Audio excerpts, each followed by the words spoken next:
Mirë se erdhët në magazinën Info Plus. Do t'jemi bashk me lajme dhe mysafir tëftuar. Prokuroria Speciale ka konfirmuar se ka autorizuar Policinë e Kosovës për të zhvilluar një aksion në Ministrinë e Bujqësisë. Bastisjet në Agjencinë për Zhvillimin e Bujqësisë në kuadër të kësaj ministrie janë zhvilluar mbi dyshimet për fabrikën për mbetjet shtazore. Ndërkohë, Ministri në detyrë i Bujqësisë, Faton Peci, është duke u intervistuar nga Prokuroria Speciale. Lajmi u konfirmua për RTK-n nga zëdhënësja e Prokurorisë Speciale Arbnora Luta. E në anën tjetër, sot paradite, prokurori Admir Shala ka dhënë detaje të reja në lidhje me bastisjet e prokurorisë në Ministrinë e Bujqësisë. Si që dini, Prokuroria Speciale ka filluar një hetim lidhur me dhënien në shfrytëzim të fabrikës për përpunimin e nënprodukteve shtazore. Hetimi është duke u zhvilluar lidhur me dyshimet për dhënien me qirat të kësaj fabrike. Jemi në fazën e hetimit, jemi duke i zhvilluar bastisjet dhe kontrollet në bazë të urdhrit të gjyqtarit të procedurës paraprake të gjykatës themelore në Prishtinë, me kërkesë të Prokurorisë Speciale. Po ashtu me autorizimin tonë, policia së bashku me ne është duke i ndërmarrë të gjitha veprimet e nevojshme, me qëllim të sigurimit të informacioneve të nevojshme dhe drejt zbardhjes së rastit konkret. Për çështjet më në detaje nuk mund të lëshomi për momentin, për shkak se jemi në fazën e hetimit dhe ju lutem që të na kurseni sepse jemi në fazën e grumbullimit të informacioneve. Bastisjet janë duke u zhvilluar në 4 lokacione, janë në vijim e sipër dhe për çdo veprim tjetër as sa na lejohet do t'ju njoftojmë përmes zëdhënëses së Prokurorisë Speciale. Cilat lokacione prokurorë? Janë duke u bastisur Ministria e Bujqësisë, Agjencia për Zhvillim Bujqësor, Agjencia e Ushqimit dhe Veterinarisë dhe lokacioni i kompanisë përfituese e kontratës. Ministria e Bujqësisë publikoi një komunikat për media pas bastisjes në këtë institucion. Nga kjo ministri deklarohen që është nga dita e parë janë në dispozicion të organeve të rendit dhe të drejtësisë dhe se po bashkëpunojnë me këto institucione duke theksuar rëndësinë e sundimit të ligjit. Në Ministrinë e Bujqësisë shprehën se ky institucion ka bashkëpunuar ngushtë me këto institucione dhe do të vazhdojnë ta bëjnë këtë të udhëhequr nga parimet e transparencës dhe të llogaridhënies. Sot në Prishtinë u hap panairi i bujqësisë dhe agrobiznesit Agrokos dhe Agroturizëm.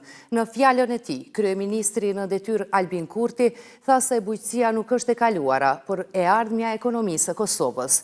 Ndërkohë, ministria në detyrë e tregtisë dhe ndërmarrësisë potencoi rolin e qeverisë në krijimin e lehtësirave për bërjen të biznesit në Kosovë.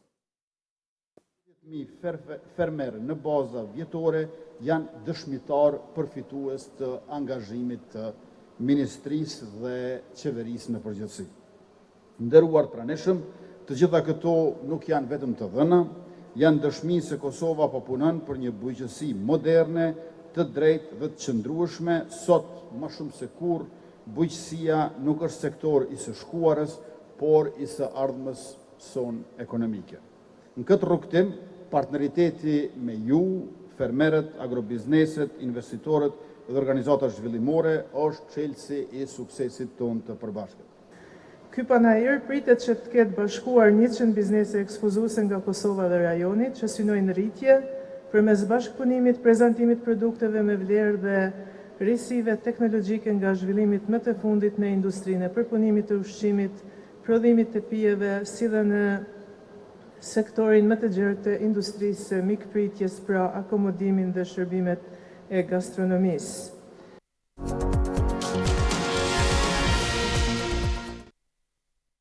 As tentimi 22 nuk rezultoi suksesshëm në përpjekjen për konstituim të legjislaturës së 9 të Kuvendit të Kosovës.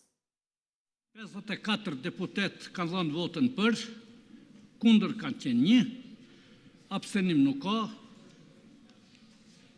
Ndërpritet seanca me 29 maj shihemi në orën 11 sërish. Kryeministri në detyrë Albin Kurti para gazetarëve tha se formimi i kuvendit është përgjegjësi e të gjithë deputetëve, teksa partia fituese ka përgjegjësi formimin e qeverisë.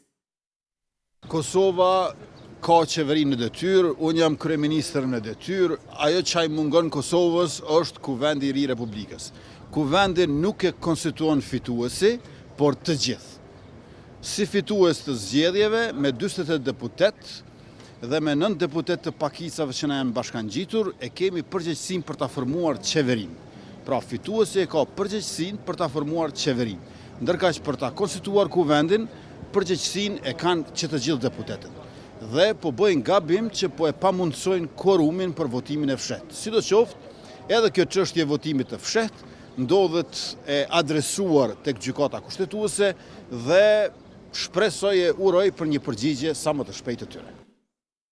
Pas ndërprerjes së seancës u deklaruan deputet nga disa parti politike. Ndjekim në vazhdim deklarimet e disa prej tyre.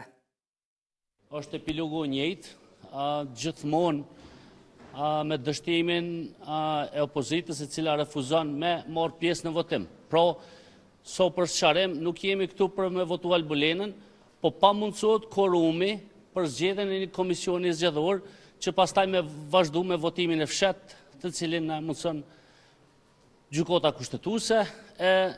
Të votimi i fshehtë ju e dini që AK ka dërguar një ankesë në gjykatën kushtetuese, edhe po besoj që na po presim një përgjigje sa më shpejt gjykatës në rrethonat që jemi që me ditë me dhënë udhë kësaj pjese, edhe po besoj që janë parësyeshme, edhe është absurde, me mojt komplet shtetin pezull, për shkak se s'dojnë me votu për një komision zgjedhor, parti politike që kanë votu gjykata speciale, kanë votu zajednica, ata që ka dolë në udhë komisioni zgjedhor e Albulena. Qytetarët na kanë votuar për t'i adresuar problemet dhe sfidat e tyre, e jo për të përmbushur egot dhe kryenetësinë.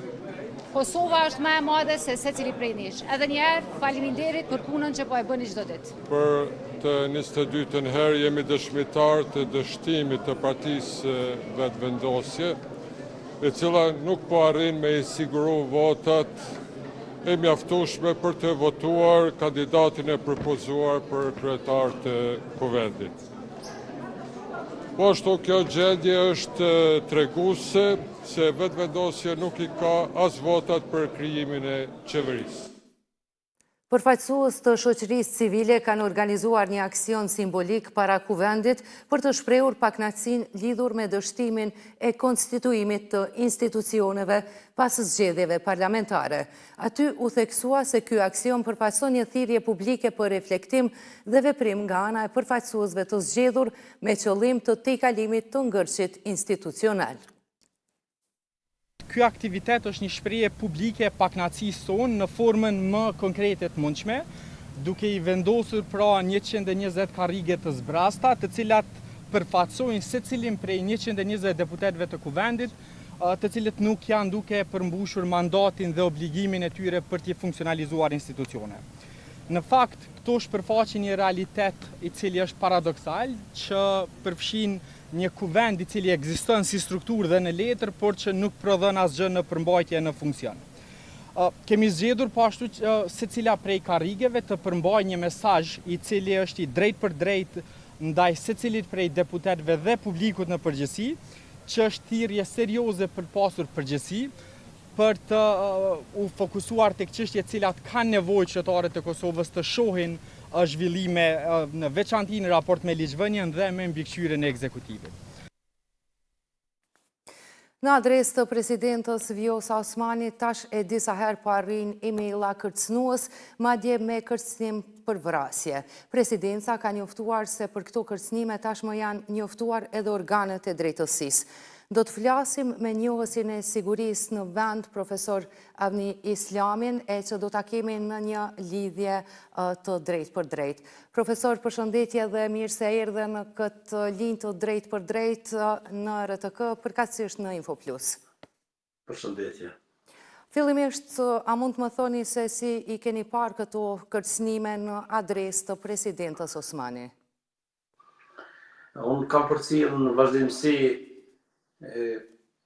këto kanosje të cilat po i bëhen presidentës përmes emajt adresave, qoftë përmes rrjeteve sociale, po këto dy të fundit duket se janë serioze.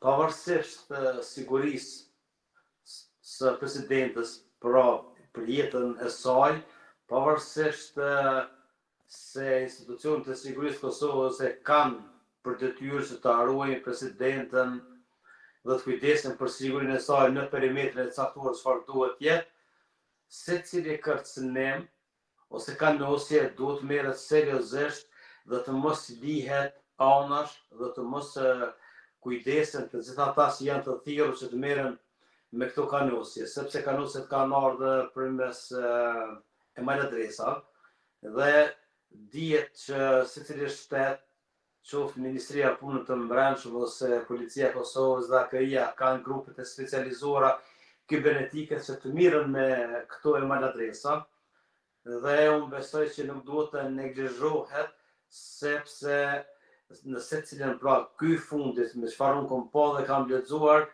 është një kërcënim për vrasje dhe kanosja për vrasje përbën vepër penale dhe kur dihet se kemi të bëjmë me figurë të lartë shtetërore, pra si që është presidentja, kryeministri ose kryetari i Kuvendit ose kryetari i gjykatës kushtetuese, pra janë figura qendrore të shtetit, vepra penale e killa konsiderohet deri në 10 vjet burg. Prandaj edhe ata të cilët po i bëjnë këto kërcënime duhet ta kenë parasysh se një ditë të zbulohen dhe do të arrestohen dhe të dalin para drejtësisë.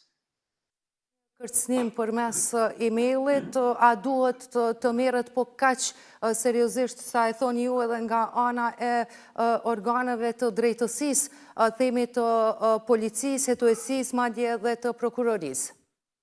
Vetëm të sqarohemi. Secili i kërcënim që mirret nga kushdo qoftë duhet të merret seriozisht, edhe pse në fakt unë nuk shoh rrezik për presidentën e Kosovës, sepse po ritheksoj edhe njëherë se janë organet e sigurisë, pra sigurimi dhe personeli i presidentës, pastaj Policia e Kosovës, Agjencia Kosovare e Inteligjencës, të cilët të gjithë të unifikuar dhe të bashkënduar e bëjnë sigurimin qoftë të presidentës, qoftë të kryeministrit, të kryetarit të gjykatës kushtetuese, pra kam fjalën për figurat e larta shtetërore, dhe kur vihet në pyetje edhe për një qytetar i thjesht, nëse vlerësohet nga ana e organeve drejtësisë, pra e policisë ose prokurorisë, atëherë mirret seriozisht me rastin. Dhe rasti konkret, unë nuk them që jeta e presidentës është në rrezik, se unë nuk konsideroj që është në rrezik, sepse kërcimet e tilla nuk e zbrapsin qoftë presidentin edhe të tjerë figurat, sepse janë organet e sigurisë që merren me sigurimin e tyre. Mirë po asnjë kërcënim ose një kanosje e tillë e cila ka ardhur në drejtim të presidentës nuk duhet të neglizhohet. Mirë po duhet të sqaroj për opinionin e juaj se nuk është edhe e lehtë që adresimi i tyre të kuptohet vendodhja e tyre, sepse Kosova nuk ka, me shumë vende të botës nuk ka marrëdhënie bilaterale e cila do të bashkëpunonte në raste konkrete. Pra një email adresë mund të hapen në vendet e treta ku Kosova nuk ka marrëdhënie diplomatike dhe shkëmbim të informacioneve, kështu që është bukur vështirë që të zbulohen këta persona. Dhe kur kemi parasysh se kemi edhe një shtet i cili vazhdimisht e kanos sigurinë e Kosovës, siç është Serbia, shumë let mund që një person ta shfrytëzojë një IP të shtetit serb atje në mënyrë që të vihet deri një kanosje çfarë i ka bërë presidentës. Pra, pavarësisht këtyre institucionet e sigurisë të Kosovës, e sidomos ekipet e specializuar të kibernetikës duhet punojnë këtë drejtim që secili email të ketë një adresë të identifikohet nga ka ardhur ky kërcënim. Marë parasysh që institucionet tona të drejtësisë, hetuesisë, madje edhe ato përkatëse të cilat merren me hetime të tilla mund të cenohen nëse mund të themi në kryerjen e punës së tyre, marë parasysh në mos bashkëpunimin e Kosovës me shtetet përkatëse, kjo për arsye të ndryshme qoftë edhe politike, por një kërcënim i tillë, qoftë për mënyrën se si është bërë një kërcënim elektronik në rrethanat e mundshme, për sa kohë do të mund të zgjidhej nëse mund të kemi një ide si një periudhë mundshme. Unë parafërsisht në vjetë të trasha e sqarova më larg, është bukur vështirë që të zbulohen këto email adresa me vendet të cilat nuk kemi marrëdhëniet mirë, po pavarësisht kësaj duhet të zhurmohen dhe hetohet nga ekipet specializore që janë në kuadër të Ministrisë së Punëve të Brendshme, qoftë të policisë, qoftë edhe nga Agjencia Kosovare e Inteligjencës, që të mirën me këto kërcënime dhe të identifikohen dhe personat në fjalë të vijen paradrejtisht. Mirë po, nuk është e lehtë. E rëndësishme është që institucionet e sigurisë, për ata që janë të thirrur në rrugën e personalitetit të presidentës ose figura të larta publike në Kosovë, ta kenë vigjilencën e tyre, të përkujdesen për sigurinë e tyre, e që unë asnjëherë nuk dyshoj në atë se policia e Kosovës është një polici e trajnuar, polici profesionale, e cila me përkushtim të lartë dhe profesionalizëm e kryen punën dhe është në mbrojtje të figura publike të institucioneve të Republikës Kosovës. Sigurisht, profesor, presim që të trajtohet me seriozitet kjo çështje, marrë për bazë se edhe kërcënimet të tilla merren si prova nga institucionet e drejtësisë, por do doja tash t'ju pyes, kemi një ngërç po e quaj politik, mos konstituimi i legjislativit dhe ekzekutivit në anën tjetër, sa e kërcënon në thonjza e them sigurinë e përgjithshme tashmë kjo zbrastir e cila është e krijuar tash e disa muaj. Secili qytetar i Republikës Kosovës është duke pritur dhe po e bashkëndjen mungesën e konstituimit të kuvendit të Kosovës dhe të gjithë qytetarët janë në pritje si sa më parë të jetë mundur që të funksionalizohet Kuvendi i Republikës Kosovës, të formohet qeveria e re dhe të ecë përpara si shtet.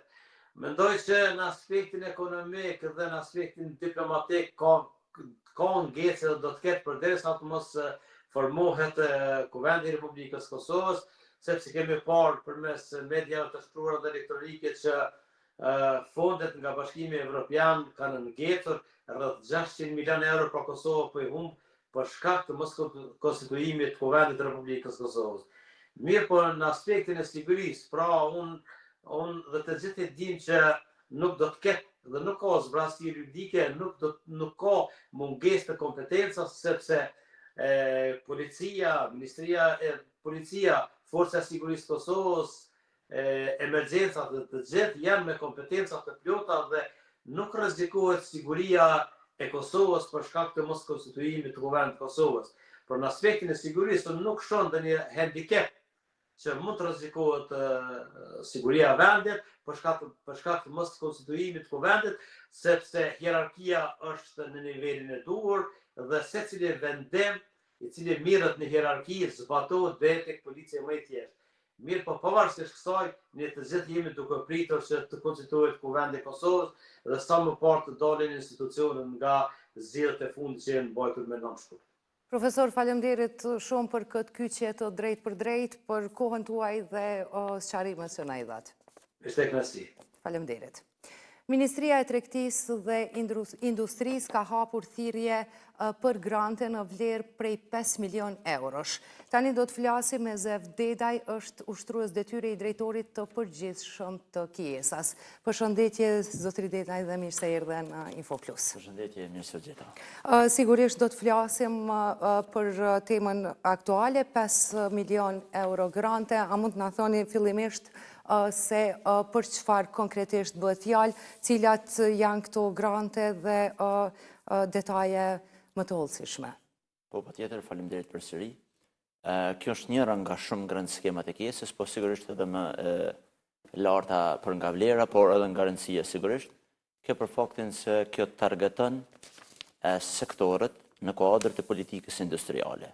Pra janë rrjedhimisht rreth 7 apo 8 sektor ose 9 sektor themi, të cilët përmes kësaj grëndë skeme në vlerë për 5 milion euro do të mbështeten për blerjen e makinerive të avancuara, prodhuese ose technological innovation, ta quajmë kështu, e cila ka për qëllim që kompanitë, firmat kosovare prodhuese dhe përpunuese nga këta sektor të mbështeten në mjete financiare për blerje të makinerisë e cila do të ndihmojë bizneset që të rrisin kapacitetet e tyre prodhuese ose përpunuese, të rrisin investimet, të rrisin qoftë pjesëmarrjen së pari, pra targeti kryesor është rritja e prodhimit.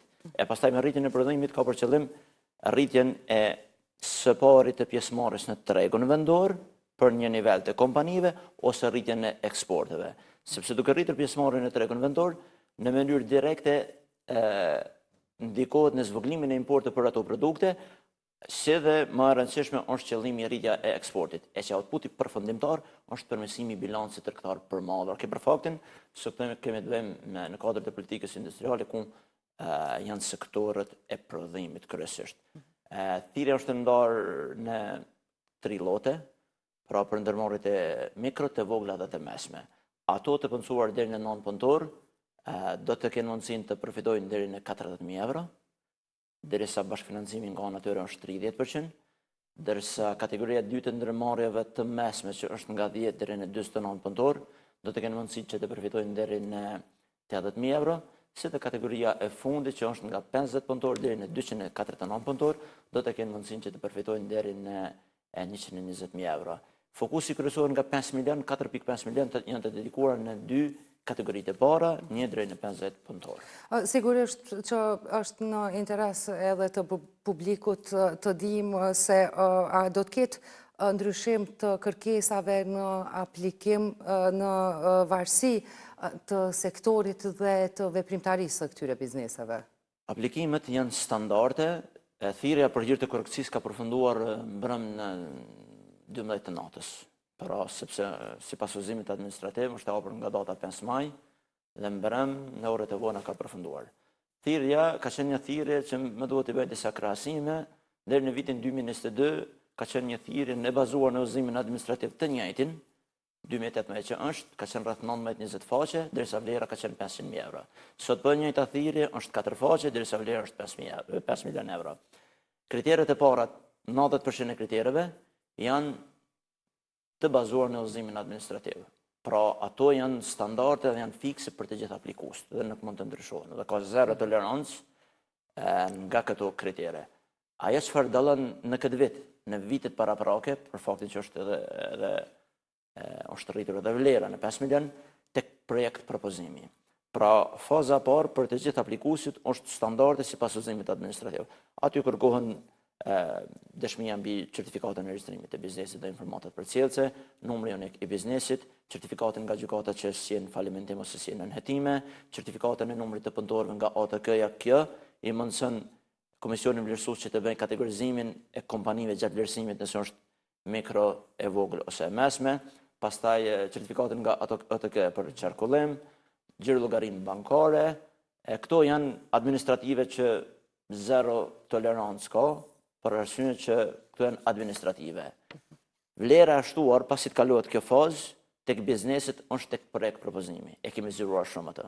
Dhe projekt propozimi aty paraqet kompania ka mundësi të paraqes aftësitë organizative, qëllimin e makinerisë që dëshiron ta blejë, makineria duhet ta ketë markën CE, përparësi kanë ato që janë të vlera në vendet e Bashkimit Evropian.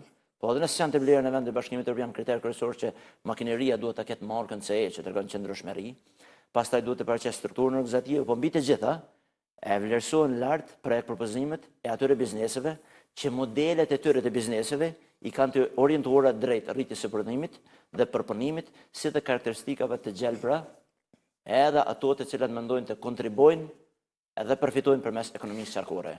Kjo varet direkt nga kapacitetet e firmës, por kjo bën diferencimin e organizational capabilities nga kompania në kompani, dhe sa ato janë të interesuara të kontribojnë në aktivitete në produkte inovative. Outputi përfundor është që të ndihmojë ato të rrisë kapacitetet prodhuese. Mbase tashmë thirrja ka përfunduar, a është përafërsisht e qartë se cili është numri i saktë i aplikuesve, përmendet kompanit mikro dhe makro, cilat kanë treguar më shumë interesim, apo ka një numër të caktuar të aplikimeve për secilin veç e veç? Tani, për hir të korrekcisë, paraprakisht njoftoj për sektorët. Pra sektorët e kam numrin dhe tani do t'ju njoftoj për numrin. Për sektorët është rëndësishme që në bazë politikës industriale janë pije dhe ushqim dhe përpunim, pastaj sektori i tekstilit, sektori i plastikës, sektori i letrës, i drurit, mobilierive, metalit dhe produktet jo minerale, produktet farmaceutike, e kështu me radhë. Por këto janë disa nga kryesorët e sektorit të cilat thirrja është e dedikuar.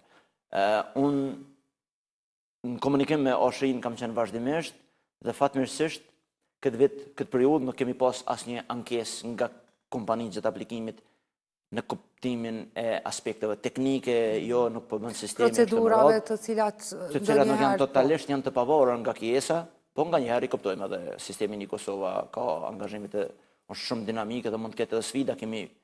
Kemi pas vite me parë, po s'kemi pas këtë rast, kemi pranuar ankesa që kanë probleme. Parasysh që i Kosova ose i ka marrë parasysh kërkesat tona të mintit apo pjesës gjatë dizajnimit të thirrjes dhe integrimit të saj në i Kosova, kjo është çështje e rëndësishme. Çështje tjetër, meqense ka përfunduar në orën 12 të thirrja, unë komunikim me OSHI-n, ndoshta jo kështu shumë zyrtarisht, po mora numrin e aplikimeve i cili është afër 1000 aplikues. Pra është një numër jashtëzakonisht i lartë, parasysh që kemi theksova, kemi rritje signifikante të vlerës. Tani në bazuar në udhëzimin administrativ, unë si ZKA dhe drejtori i KS-s kam 2 ditë hapësirë për të themeluar komisionin vlerësues. Tani ne sot jemi njoftuar zyrtarisht nga i Kosovë, nga OSHI që ka përfunduar thirrja dhe mbi bazën e kësaj unë do të veproj qoftë nesër ose pas nesër, por rrjedhimisht mendoj nesër, në mënyrë që të formohet komisioni sa më profesional edhe të vazhdoj puna me njëherë dhe urojmë që të mos ka sfida gjatë vlerësimit, sepse vlerësimet bëhen në mënyrë online, aplikimet të gjitha online, vlerësimet online, dhe urojmë që të mos ka sfida gjatë vlerësimit në mënyrë që të përfundoj brenda afatit. Përmendet disa nga sektorët, tashmë po e dim edhe vlerën e cila do të ndahet, për shikuesit sigurisht do të ndahet në bazë të vlerës së përcaktuar apo edhe në bazë të veprimtarisë së tyre. A ka, nëse mund të themi, ndonjë numër të caktuar kushtimisht për ndonjë veprimtari apo ndonjë veprimtari tjetër? Çështja është kështu. E mirë është se të gjithë këta sektorë janë të pranueshëm sepse janë në bazë të politikës industriale. Hapi dytë, hapi parë është klasifikimi i atyre bizneseve, subjekteve të cilat plotësojnë kushtet administrative. Pastaj, vlerësimi faza e 2 dhe e fundit për këto do të jetë fokusuar tek projekt propozimit e tyre. Nuk ka përjashtime selektive se ky sektor nuk bën të përfitojë derisa është përfshirë në thirrje.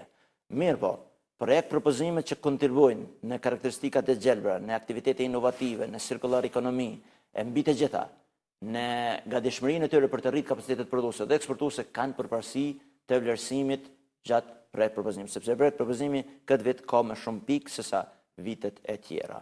Mirë, por nuk është selektive ndaj kompanive dhe ndaj sektorëve. Në fund të fundit është gjithë përfshirë se të gjithë sektorët që janë të pranuar në thirrje, të gjithë mund të kenë të mundësi të përfitojnë. Ajo çfarë vlen të theksohet këto është që vlerësimet, kalkulimet preliminare në bazë të vlerës 5 milion, nëse të gjithë bizneset e kërkojnë vlerën e caktuar 40, 80 dhe 120.000, atëherë presim që t'i kem rreth 90 përfitues. Pra nuk është pak, po rrjedhimisht numri i aplikimeve është i madh. Vitin e kaluar kemi pasur, po duhet të rrek një paralele, ndoshta është e rëndësishme me ditë. Vitin e kaluar ka qenë thirrja 1.7 milion. Vlerësimet kanë qenë preliminare që të jenë rreth 60 përfitues. Kemi pranuar 570 aplikime. Dhe potenciali mos me fitu ishte i 510 kompanive, ndonë se ishim të vëdishëm se jo të gjitha plotësojnë kriteret administrative. Mirë, për gjatë procesit jam i njoftuar nga Komisioni Vlerësues se 170 kompani i plotësojnë kriteret administrative së bashku me projekt propozimet.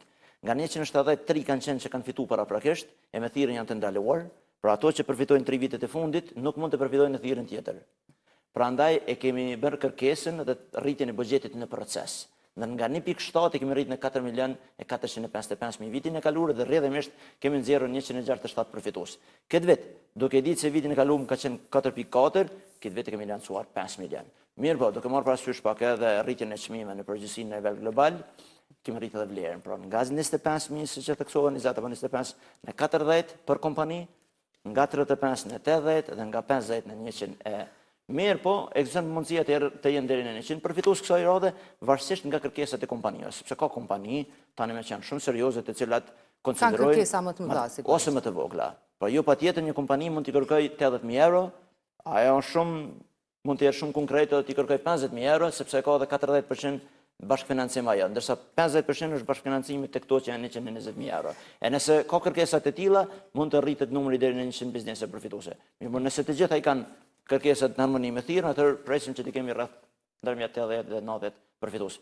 Kemi edhe skemat e tjera, nëse është rëndësishme të theksoj shkurtimisht. Sigurisht, për shikuesit do të na interesonte që ti përmendim së paku, por shkurtimisht të na thoni a janë bërë analizat nga thirrja e vitit të kaluar për të pasur një pasqyrë se si ka funksionuar dhe si po rrjedh procesi me kompanitë përfituese, pastaj për të pasur një ide edhe për thirrjen e së vjetme. Sigurisht. Tham me shumë kompetencë, po aq sa është i rëndësishëm vlerësimi i aplikacioneve, e te vlerësimi, çdo kompani, komisioni vlerësues obligohet të njoftoj personin e së është refuzuar me email zyrtare duke njoftuar për arsyet që është refuzuar. Dhe për këtë mban përgjegjësi komisioni, çdo kompani njoftohet nëse potencialisht është refuzuar dhe përmes listës njoftohen ata përfitues. Po aq sa është i rëndësishëm vlerësimi dhe ka përmirësime të hatashme në kuptimin e vlerësimit vitet e fundit, dhe kjo është reflektuar edhe në raport progresit dhe për hir të korrekcisë të gjitha mediat, të gjitha grand skema 2 vitet e fundit janë dhënë në prezencën e mediave, sepse tek mediat është mundësia e bizneseve të ngrisin shqetësimet e tyre nëse dikujt i është bërë pa drejt. Prandaj, po aq sa rëndësishme është kjo, është rëndësishme monitorimi. E monitorimi vlerësohet nga një komision totalisht tjetër, pra nga anëtarë të cilët nuk janë pjesë e kjesës. Sepse ideja është mos bëjmë vlerësime kjesa dhe monitorime kjesa, por vlerësime kjesa, monitorime departamentet politikë bërënse. Dhe nga 167 përfitues të vitit e kaluar, dhe më thonë pjesa 90% e tyre janë monitoru, kanë marrëveshjet 1 vjeçare, të gjitha mjetet e iben fillimisht, në shkruhet marrëveshja, dhe tani monitorohen nga komisioni. Të gjithë pjesa më madhe i kanë blerë makinerit dhe i kanë vendosur në funksion. Pra parimisht ka qenë shumë e suksesshme, kanë edhe disa muaj kohë, 2-3 muaj, që të përfundoj i tërë cikli. Prandaj kjo e ka ndihmuar procesin për këtë vit. Për më tepër, pra e theksoj për mua është më rëndësishëm monitorimi se sa vlerësimi, sepse dëshiroj të shoh impaktin me shifra. Çështje tjetër, është e gatshme për lancim edhe grand skema për certifikim të produkteve. Pra derisa po kujdesemi për bizneset prodhuese që të rrisin kapacitetet prodhuese, po kujdesemi që të ndihmojmë ato me certifikuar produktet e tyre në shtetet ndërkombëtare, pra me certifikim ndërkombëtar. Ideja është që ato kompani që kanë produkte të reja mund të jenë edhe inovative, kjo nxit edhe inovacionin në një formë. Ne i mundsojmë me certifikim të markës CE dhe jo vetëm. Çfarë do lloj marke që kërkohet, qoftë në Angli, qoftë në Izrael, në Amerikë, në Evropë, që ti eksportojmë, që ti të kryjmë procesin e certifikimit dhe të eksportojmë. Kjo është 600.000 euro dhe kjo me tregu drejtën ka pas me dal paralel me këtë thirrjen e tashme. Thirrjen e makinerisë, po në bashkëpunim me Austrinë kam ndaluar që mos krijohet konfuzion, komplikim, por tani kjo është e gatshme këtë javë të lancohet, edhe kjo do të përfshijë jo vetëm sektorit prodhues, por edhe sektorit të shërbimeve nëse ka potencialisht ndonjë produkt nga sektori i ICT-s ose ndonjë tjetër, mund të aplikoj për certifikim. Çështje tjetër, grand skem tjetër e cila po këtë javë do të niset tek Kosova. Për herë të parë është grand skema për sektorin e teknologjisë informative në vlerë për 1 milion euro. Por kjesa ka mbështetur vazhdimisht ICT në panajire.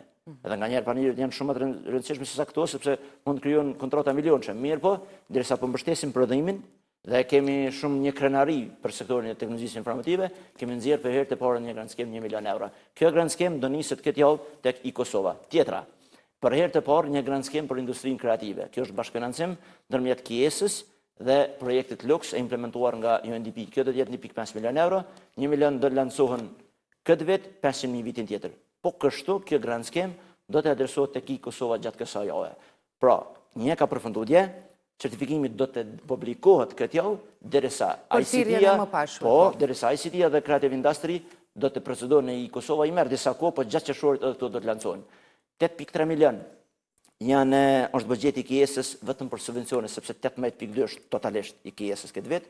Nga këto 8.3 janë për subvencione, për grande dhe panajire, ndërsa përfshin edhe 1 milion që kemi bërë marrëveshje me UNDP-n ditë më parë, i bën 9.3 milion euro. E këtu përfshin të gjitha këto që i theksova, përfshin edhe skemën për promovim të eksporteve, që së paku 15 deri 20 panajire brenda vitit organizohen nga KIES-a. Zot Lidaj, faleminderit shumë për kohën tuaj dhe shpalosjen e gjithë këtyre detajeve, qoftë për thirrjen e tashme për detajet e thirrjeve të radhës dhe besoj që të interesuarit mund të ndjekin faqen e Kiesas për të informuar për detaje dhe rrjedhën më të tjeshme të tyre.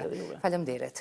Atëherë i kthehemi zhvillimeve të tjera në vend. Pas ndërprerjes së seancës u deklaruan deputet nga disa parti politike. Ndjekim në vazhdim deklarimet e disa prej tyre. Është epilogu njëjtë, gjithmonë me dështimin e opozitës e cila refuzon me marrë pjesë në votim. Pra, so për sqarim, nuk jemi këtu për me votu Albulenën, po pa mundësot korumi për zgjedhjen e një komisioni zgjedhor që pastaj me vazhdu me votimin e fshet, të cilin na mundson gjykata kushtetuese. Të votimi i fshet ju e dini që AK ka dërguar një ankesë në gjykatë kushtetuese, edhe po besoj që na po presim një përgjigje sa më shpejt gjykatës në rrethonat që jemi, që me ditë me dhënë udhë kësaj pjese, edhe po besoj që janë parsyshme, edhe është absurde, me mojt komplet shtetin pezull, për shkak se s'dojnë me votu për një komision zgjedhor, parti politike që kanë votu gjykata speciale, kanë votu zajednica, ata që ka dolë në udhë komisioni zgjedhor e Albulena. Qytetarët na kanë votuar për t'i adresuar problemet dhe sfidat e tyre, e jo për të përmbushur egot dhe kryenetësinë. Kosova është më e madhe se secili prej nesh. Edhe njerë, faleminderit për punën që po e bëni çdo ditë. Për të 22-ën herë jemi dëshmitar të dështimit të partisë vetëvendosje, e cila nuk po arrin me i siguru votat e mjaftueshme për të votuar kandidatin e propozuar për kryetar të Kuvendit. Po ashtu kjo gjendje është treguese se vetëvendosja nuk i ka as votat për krijimin e qeverisë.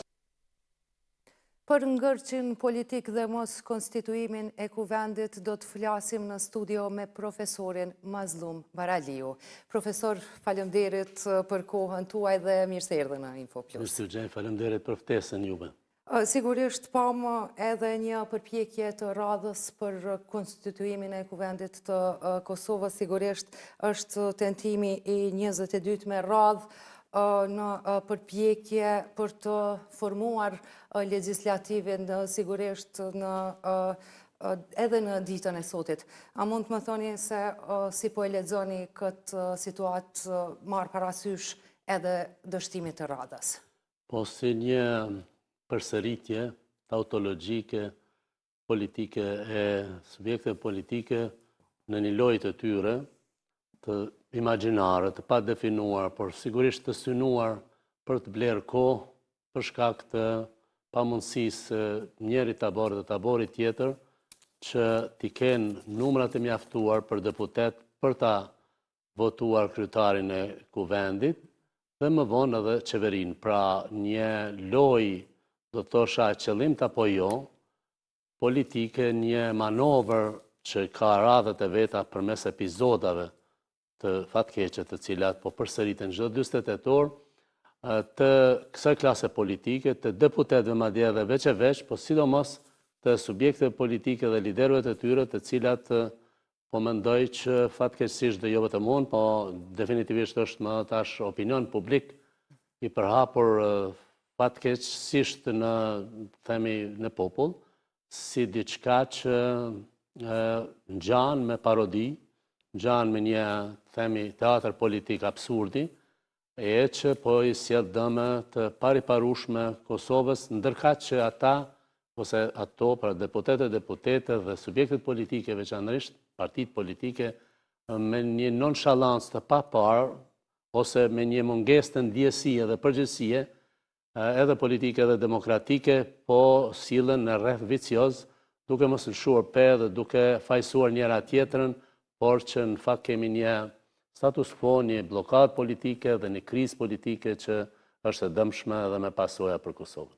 Profesor, pas çdo përpjekje dhe vazhdimit të kësaj seance e cila ka mbetur pikrisht në pikën 3, shohim deklarime të përfaqësuesve të gjitha partive politike, madje edhe deputetëve të tyre. Kritika dhe kundër kritika në vazhdimsi. Apo e shihni si një mungesë vullneti tutje, edhe sot e tutje për të hap rrugën konstituimit të kuvendit? Po, patjetër që për arsye të një pozicioni të papërcaktuar, apo pak pozicion nëse shprehemi me zhargonin e shahut, votuesi kësaj radhe i Kosovës ja ka destinuar partive politike që asnjë rast mos i jepet besimi plot apo i shumicës, pra 50+ X, dhe duke qenë kështu i ka imponuar ose ka sugjeruar që partitë politike të bashkohen, të marrin përgjegjësi bashkarisht, ta bëjnë një qeverisje të përbashkët me bazë të gjërë kombëtare, pse jo teknike, jo administrative, jo tranzicionale, por një qeverisje stabile, e cila do t'i përballonte të gjitha kërkesat, sfidat dhe ngjarjeve që kemi, duke filluar nga zgjedhjet lokale, vitin e ardhshëm, zgjedhja e presidentit, e kështu me radhë, po edhe sfidave të jashtme dhe brendshme dhe rreziqeve, pse jo, që kemi në aspektin e sigurisë dhe në aspektin gjeopolitik, gjeostrategjik, po edhe detyra dhe përgjegjësive që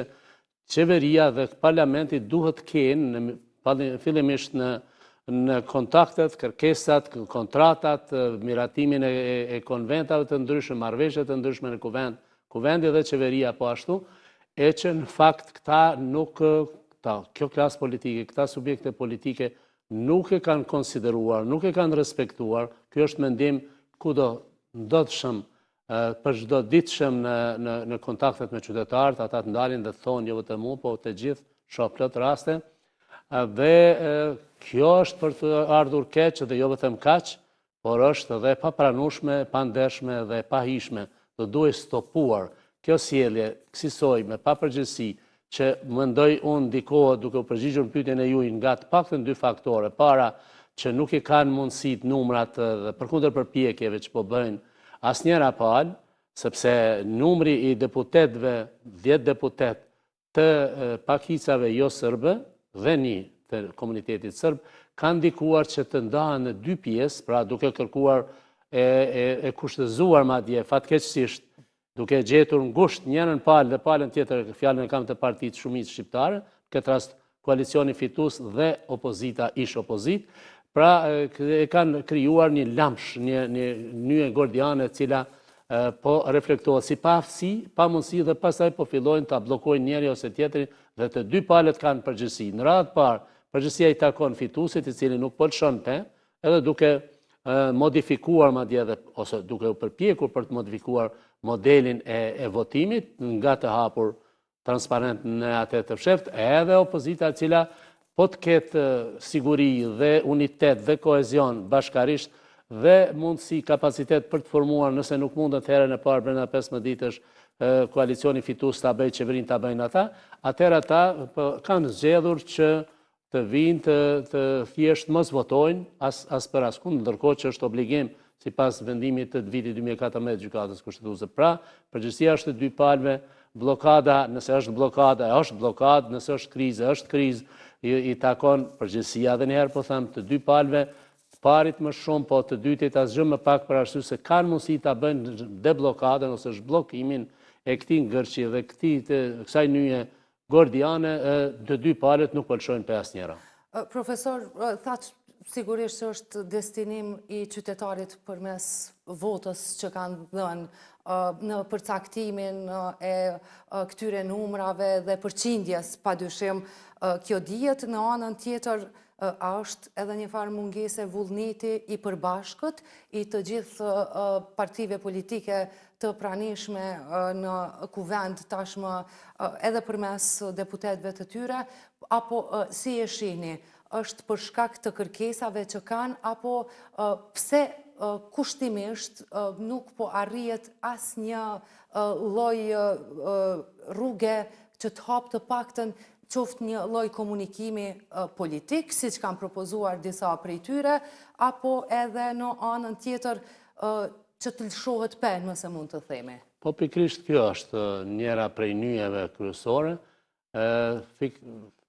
Fiks është pra mungesa e vullnetit dhe gatishmërisë që është diçka fatkeqësisht që po na zgjat me vite, gjatë qeverisjeve të ndryshme, prej parapavarësisë, sidomos prej pavarësisë së këndej, që pa aftësi pra për të bashkëpunuar me njëri tjetrin, pa aftësi për të bërë kompromise në interes të shtetit dhe duke vënë interesat parciale, grupore, klanore, partijake mbi interesat e përgjithshme të Republikës dhe të shtetit, dhe ky sindrom na ka përcjellur edhe më herët, po na përcjell edhe tash.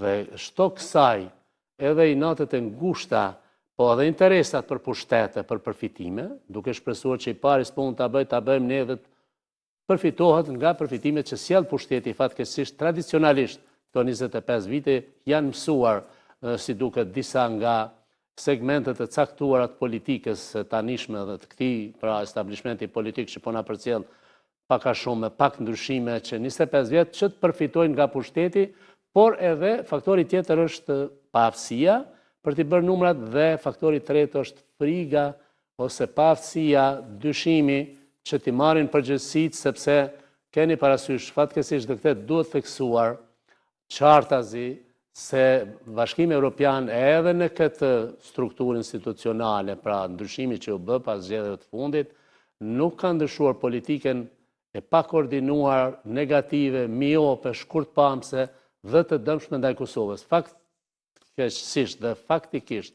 ne kemi një vazhdimsi boreliane dhe lajçakiane, do thosha, ndonë se edhe ma thellë në organet dhe institucionet e Bashkimit Evropian ndaj Kosovës. Një politike pa drejt, e cila vetëm kërkon dhe asgjë nuk realizon për Kosovën serioze dhe për ma tepër nuk e njeh subjektivitetin e shtetit Kosovës, ndërkohë kërkon sikur të ishte kjo e para në sofër atje, ndërkohë që nuk është. Pra, gjitha faktor dhe indikator po ndikojnë dhe kanë ndikuar që ne të kemi tani populli do thoshte me mziprita që të ndodhë kjo gjë, pra një blokad e cila në asnjë mënyrë nuk po zhbllokohet, ndërkohë që mundet shumë lehtë me disa vota, madje do të thosha unë edhe votat të deputetëve të cilët në përputhje me kushtetutën, garancat që ja u jep kushtetuta atyre për ta ushtruar mandatin personalisht, pra jo në varësi nga themi partia politike, edhe pse buron nga partia politike duke u kandiduar,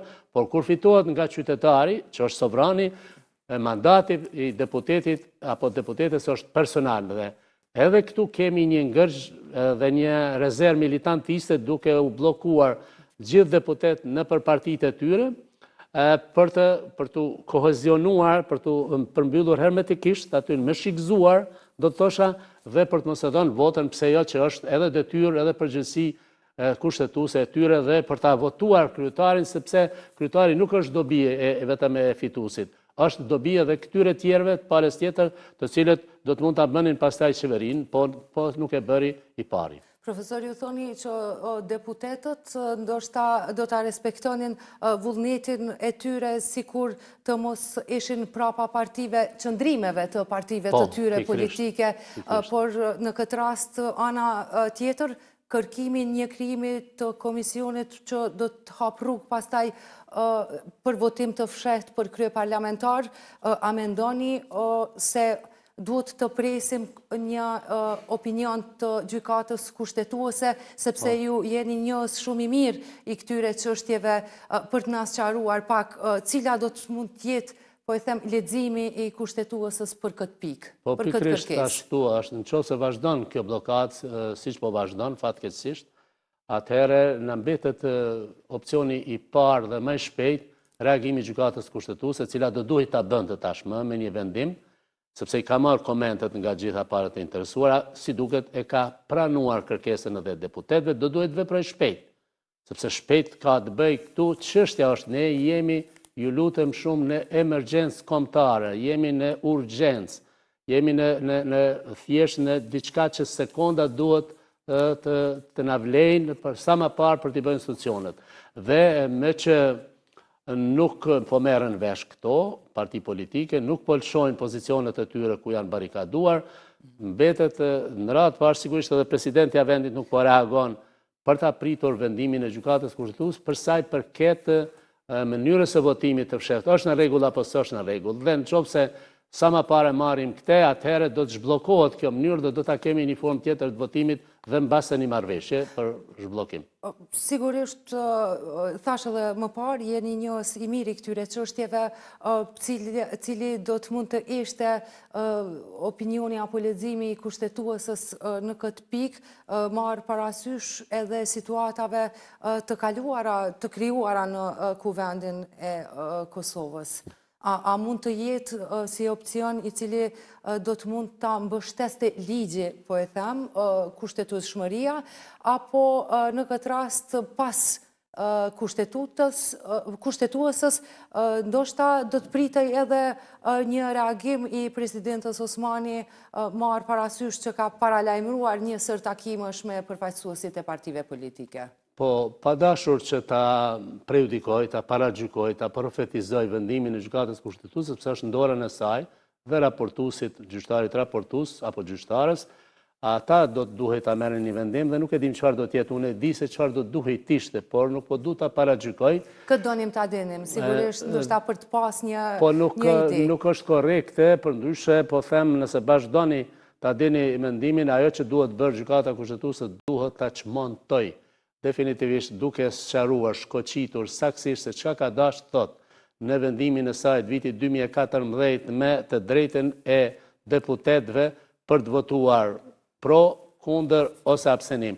Dhe veprimin e tanishëm të këtyre të palës ish opozitare që nuk po e bën këtë detyrë të gjykatës kushtetuese dhe veprimin po ashtu pandam kësaj, paralelisht pra me këtë të koalicionit fitues i cili në proces, në gjysmën procesit, po imponon një tjetër model, ose po përpiqet të imponoj një tjetër model të votimit, duhet ta sqaroj. Përndryshe, shpjegimi i kësaj do të ishte, po ta kishin marrë vesh në mbledhjen kur ish kryetari i Kuvendit të Kosovës, i legjislaturës së 8, i ka ftuar nënkryetarët, ish nënkryetarët, për ta përgatitur rendin e punës të kësaj seance konstitutive që jemi tani në pikën e tretë, të ishin marrë vesh që votimi duhet jetë i msheft edhe të ishin pajtuar, atëherë do të ishte çdo në rregull. Me që atëherë nuk janë marrë vesh, po kanë mbetur e hapur dhe kanë filluar me këtë vetë ai kryesuesi dhe partia fituese ka filluar me votim të hapur,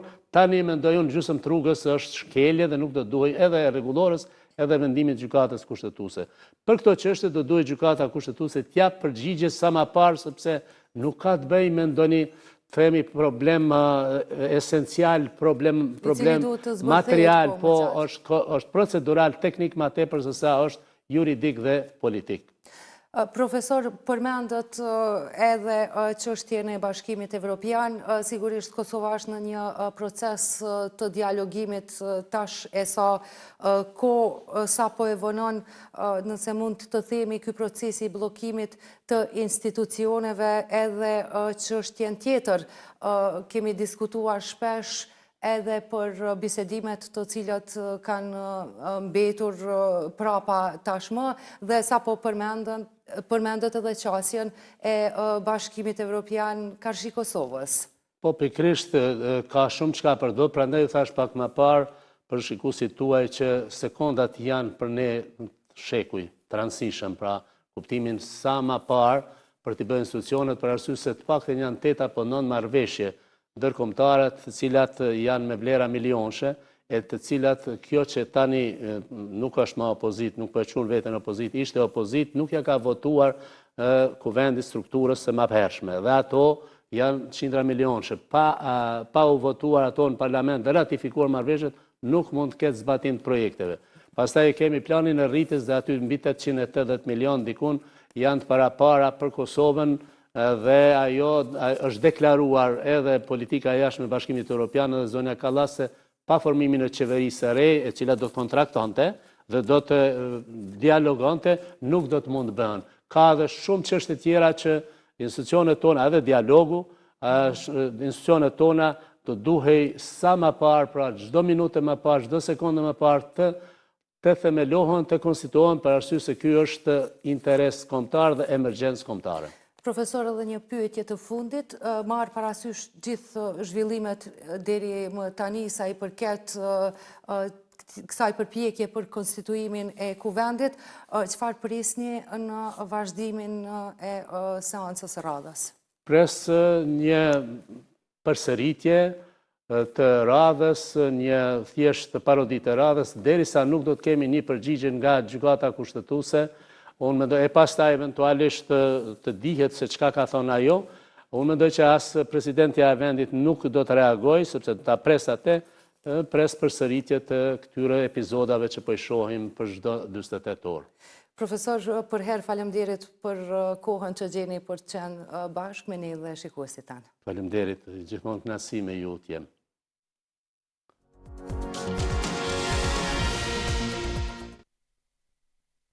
Kombëtarja U21 e Kosovës në futboll ka hyrë në një fazë vendimtare për ndërtimin e ekipit që do ta përfaqësoj vendin në kualifikimet për kampionatin evropian. Me 2 ndeshje miqësore ndaj Maqedonisë së Veriut, përzgjedhësi Afrim Toverlani ka grumbulluar 23 futbollistë për të bërë përzgjedhjen përfundimtare të atyre që do ta mbajnë fanellën ndardane në sfidat zyrtare që nisin në shtator. Me lajmet nga sporti e mbyllim magazinën për sot. Kombëtarja U21 e Kosovës ka vazhduar me përgatitjet për 2 ndeshjet miqësore kundër Maqedonisë së Veriut, të cilat do të zhvillohen gjatë kësaj jave.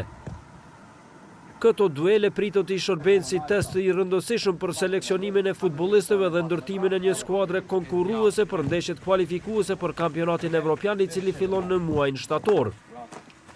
Përzgjedhësi Afrim Toverlani deklaroi se të gjithë futbollistët kanë pasur kohë për të dëshmuar veten dhe se tashmë është momenti të selektohen më të mirët. E para, të imponojmë një karakter, një mentalitet, një disiplinë, se ç'është duhet prezantohet fanela dardane dhe pastaj edhe rezultatet do të binë. Do të insistojmë që sa më tepër të kemi disiplinë, karakter dhe unitet pa budallime, se njëni është më ajo apo tjetri. Domethënë, du ta kemi një skuadër e cila do të jetë një për gjithë për një. Ndryshe në këtë grumbullim janë ftuar 23 futbollistë, prej tyre 8 janë nga liga vendore, ndërsa pjesa tjetër nga klubet jashtë vendit. Atmosfera e stash për stash është shumë mirë. Janë disa lojtarë 3 kanë ardhur, po besoj se bashkëton edhe bëjmë mirë, edhe për çdo 2 lojë na këtë si më kanë lojë miqësore, si më kanë kualifikim, na kemi shef me fitu. Jam shumë i lumtur që luaj për Kosovën, edhe kam dhënë maksimumin. Kosova është në zemrën jam, se bovi lind këto, këtë familja janë lind këto, edhe po kena pas të lojt shumë mirë me U21-shat, tash qyrim lojën kundër Maqedonisë. Miqësorët ndaj Maqedonisë së Veriut, dardanet U21 i zhvillojnë të mërkurën si vendas në Prishtinë, ndërsa 3 ditë më vonë ndeshjen e dytë në Shkup. Ndryshe, Kosova në shtator fillon ciklin kualifikues për Evropian kundër Rumanisë dhe Spanjës.